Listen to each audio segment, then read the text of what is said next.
अस्सलाम वालेकुम नाज़रीन, मुमताज़ अहमद भट्टी आपकी खिदमत में हाजिर है। आज आपको बताएंगे कि लोग मजहबी जमातों को वोट क्यों नहीं देते। 2024 के इस इलेक्शन में भी आपने देखा कि मजहबी जमातों को कोई वोट नहीं मिले उस कदर जिस कदर मिलने चाहिए थे।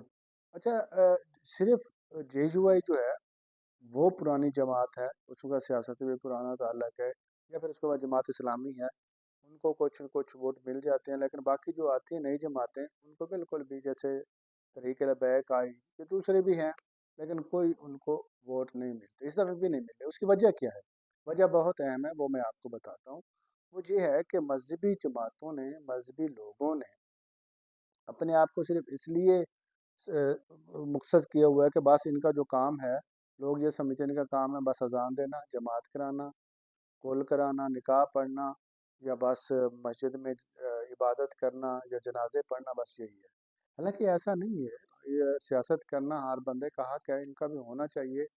दूसरा ये है कि इनमें तालीम की कमी है, दुनियावी तालीम ये नहीं हासिल करते, यानी कुरान पढ़ लेते हैं नादरा, या हाफ़िज़े कर लेते हैं, या फिर दौरा हदीस, या जो भी दीनी अलूम हैं वो तो हासिल करते हैं, लेकिन दुनियावी तालीम भी अबूर हासिल नहीं करते।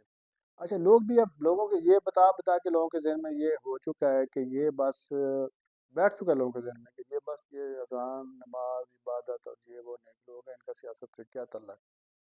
अक्सर देखा भी गया है, जब कोई वोट मांगने जाते हैं इनसे, तो वो अक्सर मजाक में या सीरियस होकर यही कहते हैं, यार आप लोगों का सियासत से क्या तल्लक, आप अपना जनाब जाएं, अपनी इबादत करें, नमाज पढ़ाएं, रोज़े रखें और ये वो करें। तो ऐसा नहीं है, इनको भी होना चाहिए, इनको भी सियासत में आना चाहिए। अच्छा, अब अगर आप हम पीछे चले जाएं, हजूर नबी करीम सल्लल्लाहु अलैहि वसल्लम के दौर में ऐसा नहीं होता था कि कोई मखसूस एक बंदा जो अजान दे, या मखसूस एक बंदा हो जो जमात कराए, जो खतीब हो, ऐसा नहीं था। उसमें ऐसा होता था भी जब नमाज का टाइम है तो किसी ने अजान दे दी, किसी ने जमात करा दी, और फिर आगे चला दिए। अगर कोई फौतगी हो जाती तो उसमें से कोई भी बंदा आके उसमें जनाजा पढ़ा देता था, कोई भी ईद पढ़ा देता था, कोई। तो उसमें ये नहीं था मकसूद। ये तो हर किसी की जिम्मे, और हर कोई अपना बिजनेस भी करते थे, हर कोई अपना कारोबार या रियासती अमूर में भी रहते थे। लेकिन ये हुआ ये कि कहते ये हैं तारीख में कि जब ये सल्तनत उस्मानी आई ना, इन्होंने ये किया पहली दफ़ा। इन्होंने बतौर एक तनख्वाह पे, बतौर मुलाजिम एक मुअज्जिन भी रखा, और ख़तीब भी जमात कराने के लिए और तकारीर करने के लिए वो रखा। फिर उन्हें हर मस्जिद में रखे, उन्होंने सरकारी तौर पे उनके वजीफ़े मुकर्रर हुए, और फिर इस तरह ये चलता है। लेकिन पाकिस्तान क्योंकि जमहूरी मुल्क है, यहाँ हर किसी को इलेक्शन में हिस्सा लेने का हक है, इनको भी उतना ही हक है।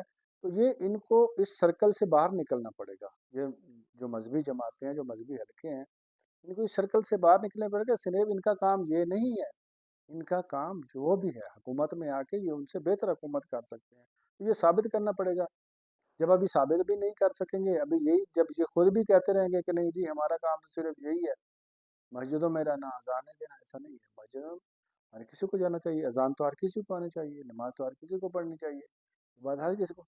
लेकिन सियासत अगर हर किसी को करनी चाहिए तो उलमा कराम को भी करनी चाहिए, मजहबी लोगों को भी करनी चाहिए। तो इसलिए ये जो लोग हैं इनको बहुत कम वोट देते हैं। आप जितने भी, ये 12वां इलेक्शन है, मैं तो जितने भी अपने होश में इलेक्शन देखे हैं, बहुत ही कम, कभी कभी थोड़ी बहुत ज़्यादा, लेकिन कभी भी ऐसा नहीं देखा किसी मजहबी जमात को कोई सादा अक्सरियत मिली हो, या दो तिहाई अक्सरियत मिली हो, या इतनी बहुत ज़्यादा सीटें मिल गई हों कि वो उनको किसी और पार्टियों को मिला के अपनी हुकूमत बनाए। ऐसा नहीं होता। बस ये इनको वोट ना मिलने की यही वजह है कि इन्होंने खुद एक सर्कल में अपने आप को कैद किया हुआ है। ये लोगों के ज़हन में बिठा दिया है कह कह के कि हमारा तो काम भी यही है, बस अजान देना, नमाज पढ़ाना, जनाजे पढ़ाना, निकाह पढ़ाना, कुल पढ़ाना, या यही तरावियाँ पढ़ाना वगैरह। तो ये जब ये इस सर्कल से बाहर निकलेंगे, सियासत में अमली तौर पे आएंगे, दुनियावी तालीम भी हासिल करेंगे, और एक बेहतरीन तरीके से सियासत करेंगे, फिर लोगों का एतमाद बढ़ेगा और लोग वोट देना भी शुरू कर देंगे। अच्छा, मौजूदा इलेक्शन में आपने देखें कि कौमी असम्बली के जो रिजल्ट्स आए हैं, उनमें से 265 सीटों में से सिर्फ जमीयत उलमा इस्लाम पाकिस्तान के जनाब 4 सीटें हैं, और मुत्तहिदा मजलिस वहदत मुस्लिमीन के 1 सीट है सिर्फ। बाकी की ना जमात इस्लामी की है, ना تحریک لبیک پاکستان کی ہے، اس میں کوئی نہیں۔ اس طرح پنجاب میں 296 سیٹیں ہیں، سیٹوں میں سے صرف ایک تحریک لبیک پاکستان کی ہے۔ اس طرح اگر ہم سندھ میں چلے جائیں، ان کی 130 سیٹیں ہیں، ان میں سے جماعت اسلامی کی 2 سیٹیں ہیں صرف۔ اگر بلوچستان میں ہم دیکھیں، وہاں جمعیت علماء اسلام پاکستان کی 11 سیٹیں ہیں اور جماعت اسلام کی 1 سیٹ ہے۔ اس طرح اگر کے پی میں جائیں تو کے پی میں جمعیت علماء اسلام کی 7 سیٹیں اور جماعت اسلامی کی 3 سیٹیں ہیں۔ اچھا، کے پی میں یا پھر بلوچستان میں جمعیت علماء اسلام پاکستان کا تھوڑا اثر رسوخ ہے، وہاں ووٹ بینک بھی ہے ان کا۔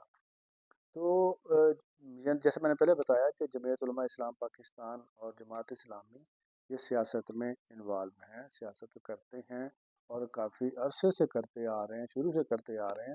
ان کا ووٹ بینک کچھ ہے، لیکن پھر بھی اس حساب سے لوگ نہیں آ رہے، لیکن آنا چاہیے ان کو، جبکہ یہ اپنے سرکل سے جیسے میں نے بتایا نکلیں گے اور جو بتائیں گے کہ نماز پڑھنا، عبادت کرنا بھی ہر بندے کا حق ہے اور سیاست کرنا بھی ہر بندے کا حق ہے، تو یہ عام سیاستدانوں سے بہتر سیاست کر سکتے ہیں۔